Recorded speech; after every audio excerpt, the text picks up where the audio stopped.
so the first step is going to be figuring out what you can actually afford. So in order to do that, you need to look at your income and your outgoings.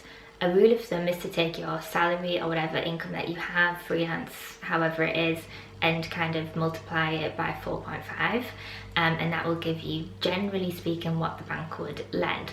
However, you do then need to also take into consideration your outgoings. So do you have a car on finance? Do you have any dependencies? Do you have a child and childcare bills? Also then take into consideration what your credit score is and kind of how the banks might factor you. I would look at your affordability from a very conservative lens and not start looking at houses that might end up being beyond your reach, because trust me, it is so depressing when you start looking at all of these lovely houses and then you realize what your affordability is and you have to take it down a notch. Everything then feels like it's fallen flat, or it doesn't feel as fun or as nice. So definitely go well within your means when you are thinking of what your affordability could be. I would go on the conservative side and then begin kind of researching and stuff from there. Another step in being financially prepared to buy is probably what sits on a lot of people's mind, and that is having your deposit ready and also having any cash for extra fees ready. Now, when I first bought, I did not know how much that could end up costing, and it does end up coming at a price, even things like moving vans and stuff like that, so that you're all ready to go, does end up adding up. So I would just make sure you have what you need for your deposit plus that little bit more, and again, just give yourself plenty there. And then it comes to the fun bit, which, as I mentioned before, is looking at houses within your kind of affordability range. This is fun, but it can become such a life admin task, especially if you're buying with someone else, because what you think you want might be totally different to what they want, and it can be really hard to look separately and come together and have a shared view on things and stuff like that. So what I would do is I would kind of set up, even for yourself, what your non-negotiables are for a property that you want to buy, and make sure that fits within the kind of budget that you have for purchasing, or that you think you have and stuff. And then also I would just set up an account on things, so set up a Rightmove account, set up a Zoopla one, and begin actually favouring things. It becomes a lot simpler. Next step is getting a mortgage in principle. Now, I did not know that a mortgage in principle isn't actually anything that provides you with cold hard truth on what your mortgage would be. It's essentially just a kind of agreement in principle that allows you to place an offer on the house. You can get a mortgage in principle on different lenders' sites, so you could go onto the Halifax site, type in mortgage or agreement in principle, put your finances in, so your income and your outgoings and stuff, and then it will give you a mortgage in principle pretty swiftly. I think you can even do it on Rightmove now, which is pretty cool as well. So yeah, you get your mortgage in principle, and that means that you can place offers. I don't think they do a hard credit check either, so you don't have to be too worried there either. The next step is to actually make an offer on a property. Now, this is a huge topic. I could talk into it so much, because I feel like I've done it very well once and very bad another time, and so there's been loads that I've learned around making an offer. But you essentially want to use your own judgment and hopefully have done so much research. You'll be surprised when you're looking for houses how often you spend searching Rightmove, how many houses you end up looking at and viewing and stuff, and you will have honestly built up kind of your own judgment of what you think things are worth and stuff. You can make your viewing, find your top one that meets your non-negotiables and stuff, and then make an offer to your best judgment. Right, and then if your offer is accepted, this is when you are going to start looking for your mortgage broker and your solicitor. I would highly recommend getting a free mortgage broker. I was able to do this with my first property, and I think another time as well. I'm pretty sure there are quite a lot of mortgage brokers out there that don't require a fee, because I believe they get paid by the lender when the deal is completed and stuff, and I've not had a problem with them. When I first was getting my property, I was oh, if they're for free, does that mean that the quality is worse and stuff? And it wasn't. It was absolutely incredible. They were super helpful, super supportive and stuff. They still do earn, they just earn, I think, from that deal with the lender. So that brought an upfront cost down, and I would totally recommend. Solicitors, I wasn't entirely sure how to find the best solicitor. I kind of just did a bit of a looking round and then went with highest ratings and stuff. When you're purchasing your first property, you only have the purchase that the solicitor is charging for, so it's not going to be too bad. It is a fee though, and it is you know, it's worth paying, you've got to pay it and stuff. But when it came to buying this house that I'm in now, I got a quote from 2 different solicitors, so the ones that I had used twice before, and then a new one that I was recommended by the developer,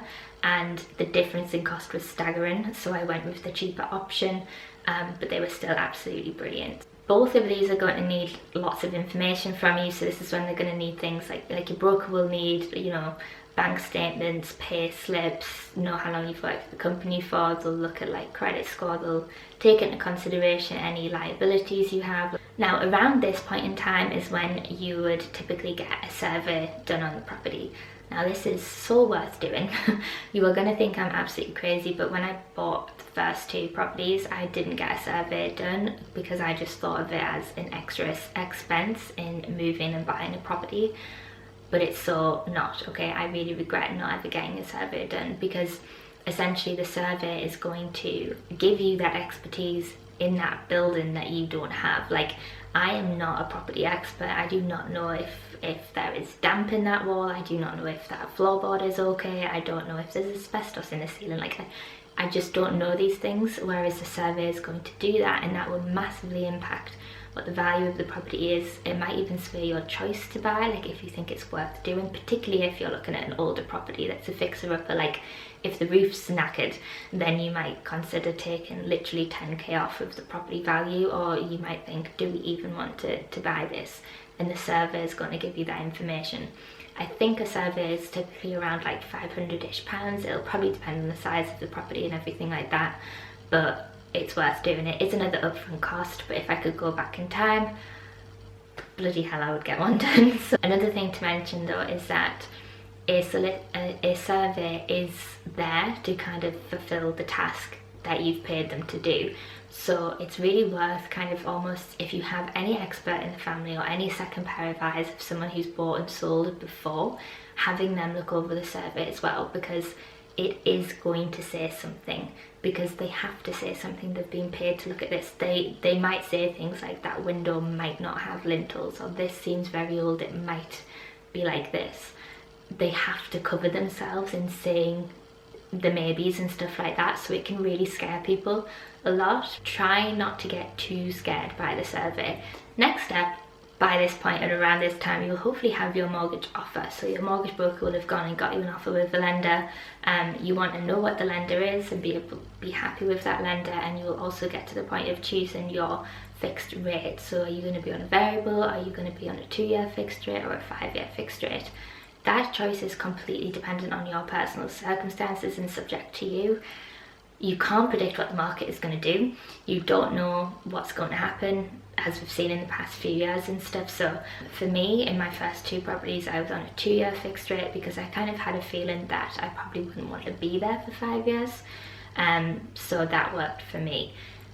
But now I'm on a 5-year fixed rate because I feel settled. So one of those things, I don't even know if that's a good judgment to make. Some people might disagree and say that it's all about the financial implications rather than the kind of like lifestyle side of it, but use your own kind of knowledge, look into it, gain as much awareness as you can around fixed rates and the lender that you're going with and stuff, and go from there. Once you have accepted that offer, the lender, the bank, will then come out to view the property, and that is for them to make sure that they're happy with the buying price, so they are happy with the value. And this is actually for like quite a scary thing in the sense, is that essentially they are looking to check that they are happy with that value of the property, so that if you faulted on your payments, if they had to own that property and, you know, claim that from you because you couldn't pay, they know that they could sell it at that price. So they're measuring their risk there at lending you that money, so they need to make sure that they're happy with it. So the bank will come out and get the value of the property. You don't have to be there or anything, they do it. And yeah, that's just making sure. I have known some cases where the banks have valued it lower, and then you have to go back and negotiate and all of that type of stuff, and hopefully there's no bumps in the road and no problem, and you're able to just move forward. Within this time, the solicitors are probably emailing you a fair bit and giving you plenty of information and lots of forms and lots of kind of like information on the property and stuff like that. And they're also probably at this point pushing for certain dates, and I'll get into those in a minute. And what I just want to say about working with solicitors when purchasing a property, particularly if it is your first time, is to question them and lean on them for their expertise. Okay, you probably can't take up all of their time because they do have other clients and stuff, but I wouldn't hesitate in ringing them or emailing back and saying like, I don't understand what this means. What does that do? What is this for? What's the next step? What do you need from me? What are we needing from them? And just keep asking them things. They do this day in, day out, so they're aware of the process. They're very relaxed by it because they know how it goes. They know things take time. But I would just chat to them and be open and kind of like build a relationship there. Okay, and then what's going to happen next is basically the mortgage is going to become finalised.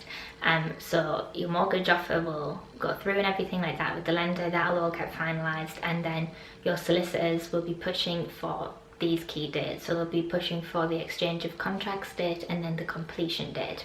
Exchange of contracts is when you will have all of the contracts signed and the person that you're buying off of will also as well. So like that's kind of got to happen first, and then from there will be the completion date.